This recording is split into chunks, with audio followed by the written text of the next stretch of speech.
사무실을 가게 된 건 강연 요청이 줄기차게 있었는데 그 강연 요청을 들어주지 못하는 상황에서 사무실이라도 방문해 달라라고 했기 때문에 그러면은 가서 잠깐이라도 회원들을 좀 보고 오겠다 이런 차원에서 방문을 했던 거고요. 그 이후에도 본격적으로 경선이 시작되기 전에 열심히 할 테니까 와서 격려 좀 해달라고 해서 한번 정도 들어갔던 것 같고 대선을 치르고 나서 얼마 있다가 드루킹 그분들 일부가 직접 찾아와서 그 오사카 총영사로 한 분을 추천을 해주셨어요. 뭐 이런 전문가라면 될지 안 될지는 모르지만 전달을 할 수 있겠다라고 해서 청와대 인사수석실로 이력서를 전달을 했습니다. 연말이 되기 전에 그 오사카 총영사라는 자리는 일반 영사와는 달라서 어렵다라고 연락을 받았어요. 그래서 그대로 전달을 했습니다. 문제는 그때부터입니다. 그때부터는 이 요구를 안 들어주면은 자기들이 가만히 있지 않겠다는 식으로 반협박성, 대단히 심각하게 불만을 표시하면서 그런 요구들을 해오는 겁니다. 계속 잘랐는데 자기들이 회원들도 많이 있고 한데 문재인 정부에 등을 돌리면 어떻게 되는지 보여줄 수 있다. 뭐 이런 식의 반위협적인 발언들을 해서 그 와중에 또 민정수석실 행정관 인사 얘기도 나와서 그건 뭐 그런 상황에서는 도저히 받아들일 수 없는 그런 내용이었기 때문에 그 이후에는 사실은 이제 좀 거리를 뒀던 거죠. 올해 2월 달까지 의원회관을 찾아왔습니다. 되게 이제 적극적이고 좀 집요한 스타일이더라고요.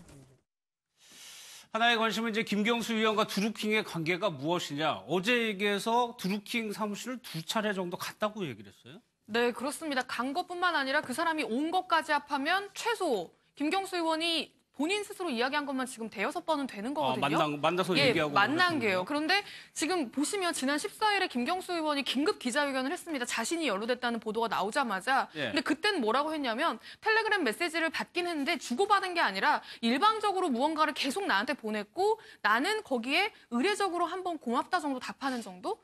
그 심지어 확인 안 한 것도 있고 그렇죠. 그냥 지워버린 것도 많다. 나는 전혀 모르는 일이다라고 주장을 했었어요. 그런데 그렇게 해놓고 나한테 무리하게 인사청탁 을 하길래 거리를 뒀다 그랬더니 이렇게 나를 곤란하게 하는 거다라는 식으로 사실 기자회견을 했었는데 어제 또 급하게 국회 정론관을 찾아와서 한 얘기는 그때 뉘앙스랑은 또 약간 다릅니다. 어제는 어떻게 이야기를 했냐면요. 일단 만난 횟수 자체가 당시에는 14일에는 직접 만나서 그러니까 처음에 이 사람들이 의원실로 한번 자기들이 문재인 대통령을 지지한다고 한번 찾아왔더라. 그래서 알게 됐다 정도만 얘기했는데 알고 보니 이 사람들의 어떤 그 하우스 뭔가 이게 포스트로 알려져 있는 그 누름나무 출판사 파주에 있는 출판사인데요.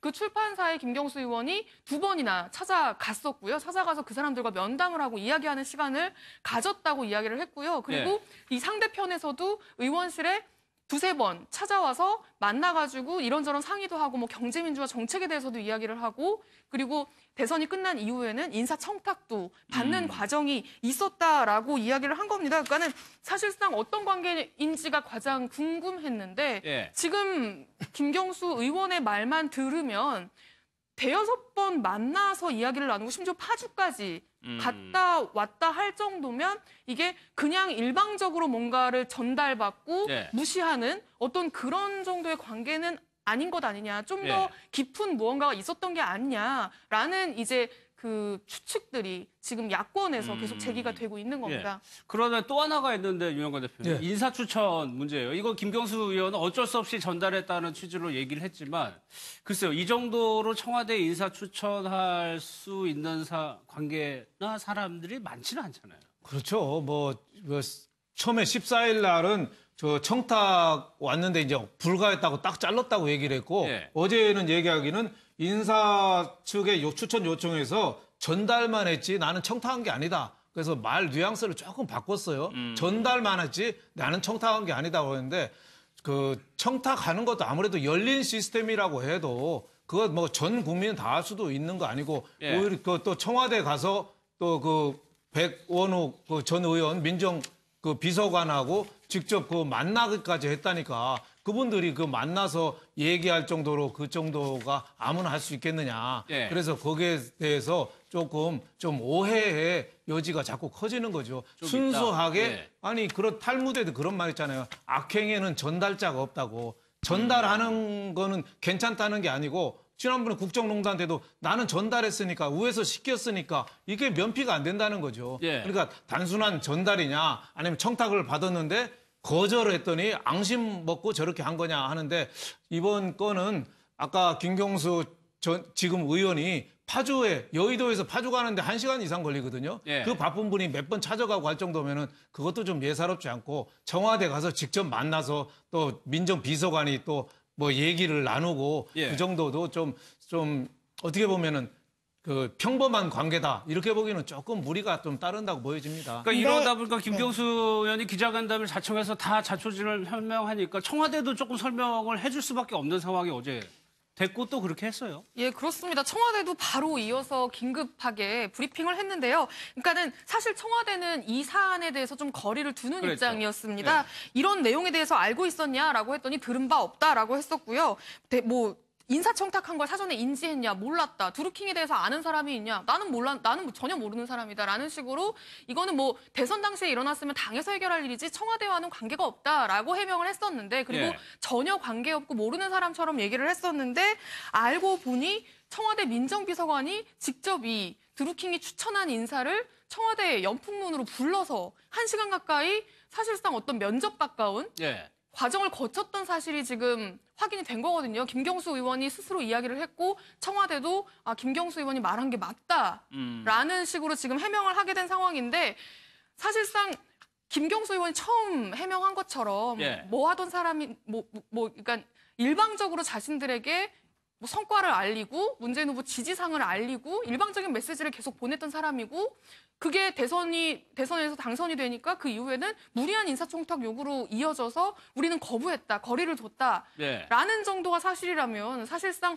청와대 민정비서관이 그 추천한 사람을 직접 만나가지고 면접에 가까운 어떤 그런 과정들을 했다라는 게 이게 좀 안 맞는 좀 의문이 남다는 부분이 거죠? 있는 거죠. 예. 그래서 이제 언론 보도도 도대체 어떤 관계길래 사실상 예. 이 면접에 해당하는 걸 민정실에서 한 것이냐라는 식으로 이제 보도가 나니까 오늘 오전엔 청와대에서 조금 입장을 수정했습니다. 예. 그게 면접이 아니라 그 당시에 이제 우리가 설명을 좀 잘못했는데 면접이 아니라 그 피추천인을 불러가지고 청와대로 불러서 이야기를 한 건 이 협박에 대한 경위 조사의 성격이었지 면접이 아니었다. 이미 그 당시에 오사카 총영사로 갈 사람은 이미 내정이 돼 있었고 예. 그 사람을 직접 부른 건 이 상황이 도대체 어떻게 되는 것인지 이 사람들이 예. 지금 뭘 요구하는 것인지 청와대 민정에서 알아보기 위해서 부른 것이다라고 지금 조금 해명을 한 알겠습니다. 상황입니다. 그러면 박성매 변호사님, 김경수 의원도 계속 그런 표현을 했습니다. 반협박, 반위협을 받았다라고 하는데 그러면 그 당시에 저런 방법밖에 뭐 수사 의뢰나 이런 건 안 되는 상황인 건가요?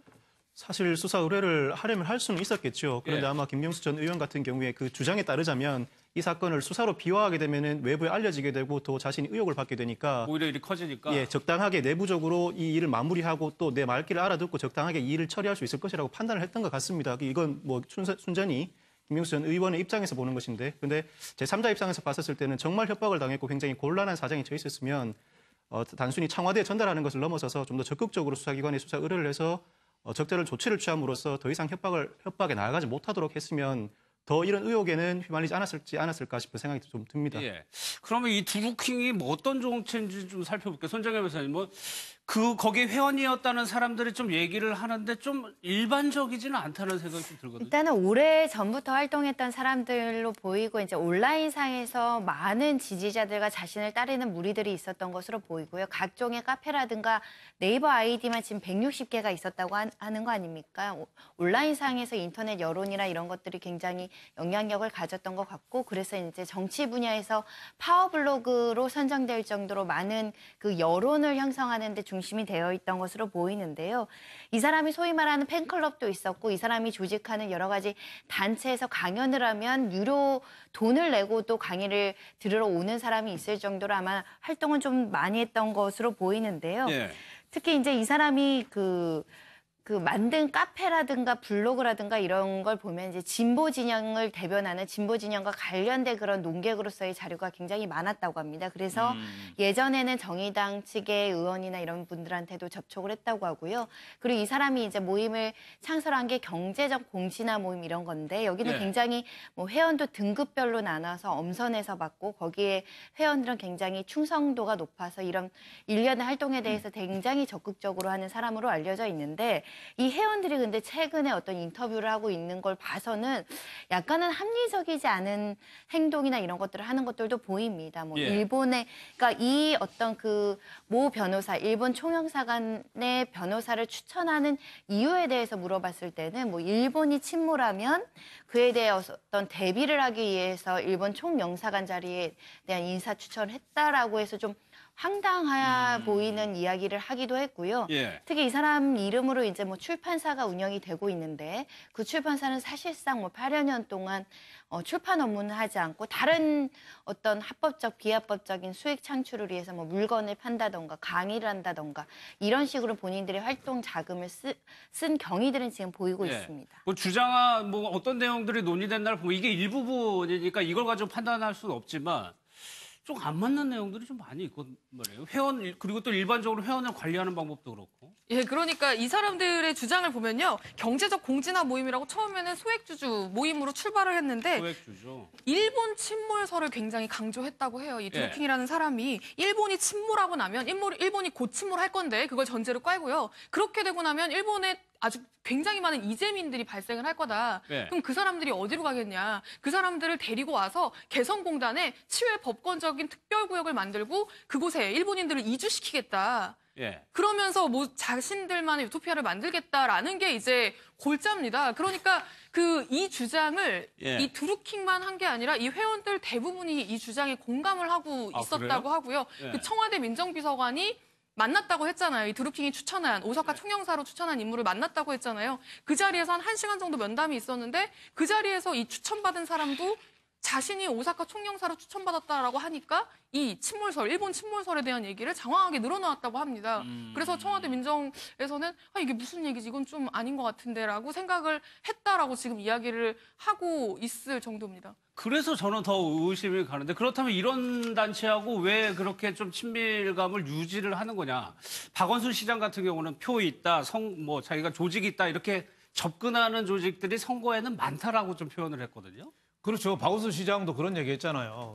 선거에 나와서 자기 표가 얼만큼 있다고 와서 도와준다는 사람을 예. 어떻게 거절하겠느냐. 그러니까 어떻게 보면은 김경수 의원의 입장에서만 보면은 조금 그 억울한 점도 있을 수 있다 이런 생각이 들어요. 예. 선거할 때 표 주고 저도 기업에 잠깐 있을 때 제 친구 국회의원들이 저한테 당장 부탁해 오는 게 밑에 망일꾼이라도 좋으니까 내 밑에 있는 애 취직 좀 시켜주라고.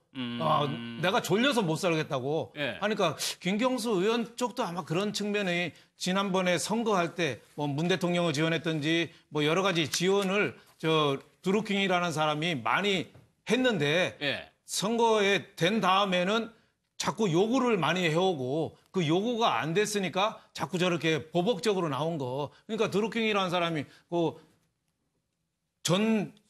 그 회원 오면은 전신 사진 찍고 회원들도 등급별로 나누고 또 하나는 그 관심법 비슷하게 해서 옷만이 반매움이라고 왜 그 후삼국 시대 때 궁예가 왜 관심법 미륵부이라고 해서 그 옷만이 반매움 그것도 애우게 했다잖아요. 기도문도. 아, 그래요? 그러니까 어떻게 보면은 보통 사람하고는 조금 다른 차원이 아니냐. 예. 조직에서 실거주지도 공개하게 해서 또 이탈하거나 조직에 나가면은 반드시 보복할 거라는 보복이라는 그 단어가 정보도 주니까 예. 제가 보기에는 조금 그 정치 처음에는 이제 그 일본 침몰하면은 그때 그 우리나라로 치해복권지대에 일본 돈 갖고 오면은 그걸 하겠다는 거 아니에요? 예. 그래서 오사카 총영사도 그래서 추천을 했다고 그래요. 일본 사람들 이재민을 한국으로 데리고 오기 위해서. 그러니까 어떻게 보면 좀 정상적인 그건 아니다. 예. 그래서 이런 그 선거 때 돕고 그때 아까도 그런 얘기 했잖아요.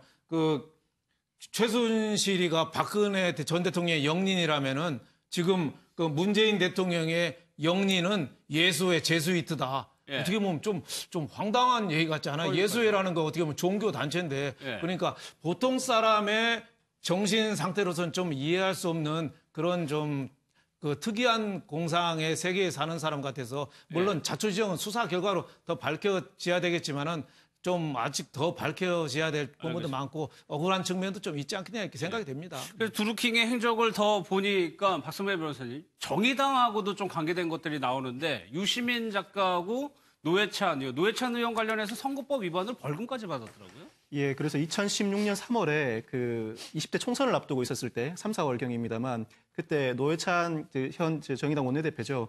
당시 그 선거 운동원이었던 장 씨라는 사람한테 이 드루킹이 경공모 회원으로부터 모은 돈 200만 원을 송금해 줍니다. 네. 이 장 씨가 노회찬 의원의 그 운전기사기도 했었고요. 노회찬 의원의 선거 운동원이기도 했었는데 이렇게 200만 원을 송금한 혐의에 대해서 법원에서 선거 운동원에게 금품 권내는 게 사안이 가볍지 않고 죄질이 좋지 않다 그래서 벌금형 600만 원이 선고됐었는데 드루킹이 항소했지만 항소 기각됨으로써 이게 그대로 확정됐었거든요. 그래서 이렇게 선거법 위반의 전례도 가지고 있는 행적이 있습니다. 이런 다음에 김경수 의원이 나오고 김경수 의원 다음에 또 안희정 지사가 나오고요. 그런데 이 경복모라는 회원의 운영비가 10억이 넘는다라고 본인들은 얘기를 하고 있는데 과연 그 돈은 어디서 충당하느냐도 좀 궁금해지긴 합니다. 예, 그렇습니다. 그게 지금 야권에서 가장 공세 대상으로 삼는 부분인데요. 이 조직을 운영하게 한 누군가 배후가 있는 것 아니냐라는 이제 주장인 건데 보시면 이게 어디서 나온 얘기냐면요. 이 경공모 드루킹이 김경수 의원을 통해서 안전지사를 소개받습니다. 예. 원래 처음에는 김경수 의원한테 우리 모임에 와가지고 강연을 좀 해달라고 부탁을 했었대요. 그런데 김경수 의원이 자기는 시간이 도저히 안 된다라고 하니까 그럼 다른 사람 소개해줘라 해서 안희정 지사를 소개해줬다는 겁니다. 예. 그래서 안희정 전 지사가 이 모임에 가서 강연을 했는데 그 강연하기 전에 이 모임이 어떤 모임인지 소개하는 자료가 있을 거 아니에요. 그걸 보내줘서 받아봤더니 거기에 우리는 연 11억 원의 운영자금으로 운영이 되는 경제적 공진한 모임이다 라고 돼 있었다는 겁니다. 그런데 이 모임 자체가 자체적으로 수익 활동을 하는 게 크게 없거든요. 이게 출판사 사무실을 갖추고 있지만 출간한 책은 한 권도 없고 뭐 여러 가지로 해도 무슨 회원들이 아무리 십시일반을 한다고 해도 11억 원이라는 돈이 이게 지금 뭐 회원이 한 2,000명 정도 된다고 하는데 그렇다고 하더라도 십시일반으로 11억 원이 만들어진다라는 게 사실상 조금 이제 어려운 부분들이 좀 있잖아요. 근데 지금 나온 게 그 비누를 만들어가지고 팔았다라는 내용이 있거든요. 비누? 예, 비누요. 그러니까 수제 비누? 수제 비누를 만들어가지고 진보단체들의 이제 공동구매 형식으로 팔았다라는 내용이 있는데 그것만으로 11억 원이 조달이 될까? 라는 부분에 대해서 지금 계속 이제 보수 언론이나 이제 야당에서 공세를 하고 있는데 일단 이 드루킹이라는 사람은 경찰 조사에서 보통 이 강연을 하고 나면 그 강연할 때 회비내는 어떤 그런 형식으로 이제 돈을 운영자금을 모금을 했다라고 일단 경찰에는 이야기를 하고 있는 것 같습니다. 그리고 일부 회원들의 증언도 있는데요. 회원들도 한 달에 뭐 한 2차례씩 서울에서 강연회를 하는데 거기에 참석하려면 뭐 500만 원 이상을 내야 됐다. 그리고 회원 중에 고소득자, 뭐 의사나 변호사, 전문직 회원들도 굉장히 많았다. 그리고 이렇게 돈을 많이 낼수록 좋은 등급에 높은 등급에 뭐 5개의 등급이 있다고 하거든요. 그럼 회원 등급이 따로 있다는 거죠? 예, 그렇습니다. 그러니까 이렇게 돈을 많이 내야 좋은 높은 등급에 오를 수 있었다라는 증언들도 지금 좀 나오고 있는 상태입니다. 손정혜 변호사 이 비용의 출처를 밝히는 건 좀 수사사항 같은데 할 수가 있나요? 일단은 뭐 문제가 제기된 상황이니까 만약에 어떤 수익 사업을 했는데 그에 대한 어떤 그 세금이나 이런 것들을 제대로 신고하지 않았다고 한다면 조세포탈 혐의가 추가될 여지도 있을 것 같고요. 특히 뭐 제대로 된 어떤 기부금법에 대한 어떤 그 등록이나 허가 절차 없이 기부분금을 받았으면 또 기부분금 모집이 될 수 있을 것이어서 세세하게 살펴볼 부분들은 굉장히 많다라고 보이는데 사실 이런 운영 경비나 이런 것들을 문제를 제기하는 야권의 시각은 뭐냐면 혹시 정치권에서 불법적인 후원금이나 정치자금을 받은 게 아니냐라는 취지가 내포되어 있어서 그 부분을 확인하는 것도 수사기관의 역할이라고 보이고 지금 결국 이 드루킹이 지금까지 수사 결과에서 확인된 사실은 딱 그겁니다. 평창 올림픽에 대한 댓글 2개가 있었는데 뭐 정부가 잘못하고 있는 거다. 국민들이 뭐 뿔났다. 이 2개의 댓글을 순위 조작한 업무방해 혐의로 지금 구속 기소를 하는 거거든요.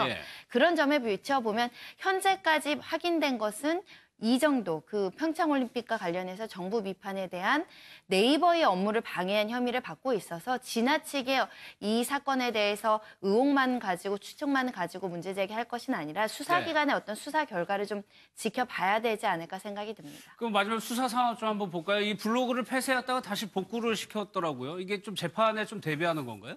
이 지금 구속 기소가 오늘 됐죠. 일단은 그 평창 댓글 사건에 한해서만 지금 구속 기소가 됐는데 경찰이 이 사건을 그냥 그대로만 내버려 두는 것이 아니라 추가로 계속 수사를 진행하고 있습니다.